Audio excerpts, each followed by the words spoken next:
To another business operator, Madam Charity Adupong as well. There's talk about the economy picking up in terms of the numbers and all those things. Has it really impacted on in terms of consumption for you? Thank you. For us, it caused us to start looking within. About 25%, 25 to 30% of our produce were going out. We used to export to Europe and America. But due to this, most of the goods were not moving at all. So we had to start looking within. And we began to realize that we haven't actually even scratched the face of what people need from us here.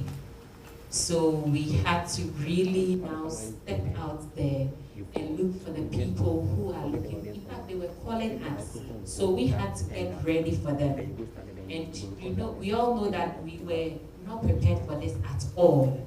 And we work with farmers. Sometimes you tell them they have to store in a certain way so that you get a certain quality of raw materials, but they don't understand. But at this point, they began to realize and understand that it is even safer for them so that they don't have to throw too much away.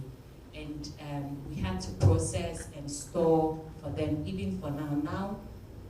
Let me take something like onion. It's selling at about 1,500 a sack.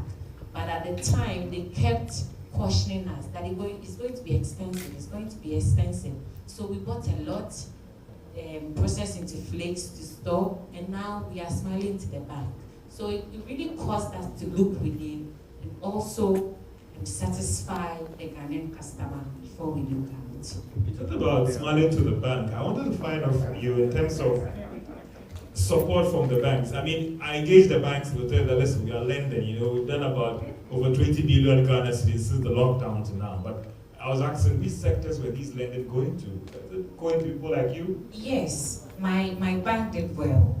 ABSA did great for us. We had loans with them. They gave us a long time to restructure and do things right. They gave us 3 whole months without deductions, so we could do other things and then come back later when things are okay. So they did great for us. They held on. We had loans in China with factories that had changed from producing our kind of packaging materials into making face masks, nose masks, and sanitizers. So we had to move one factory to the other, and up till now, some of our packaging materials are not even here. So it caused us to now look for places that could help us source it right here. And it's amazing that some of the things are right here, but we are always looking out. Thank you so much. But if it's time to chop money there, we know how to do it. When you hear some of these concerns, and for you, in terms of the outlook and the opportunities as well, are you worried about the future of the business as well? I do get worried, but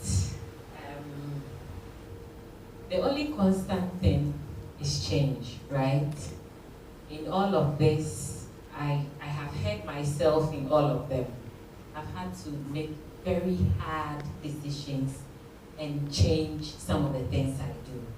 I was all about bulk distribution, giving it to supermarket chains, and just sit there, structured stuff so that in 2 weeks, in 21 days, in 30 days, and the wicked ones who pay us after 90 days will pay us, and I can do my business. I couldn't deal with the small ones who I have to go and chase for the money. So I had to now make a change, which was very difficult. But I am lucky to have a personal coach who is almost like a psychologist and everything. So when I get home and I start ranting, then he comes in with the psychology. So I have to go back and do the communication with my employees. So every day, when I get the lectures at home, then I go back and then I also transfer it to them. So my husband is Mr. Adupong. He just spoke.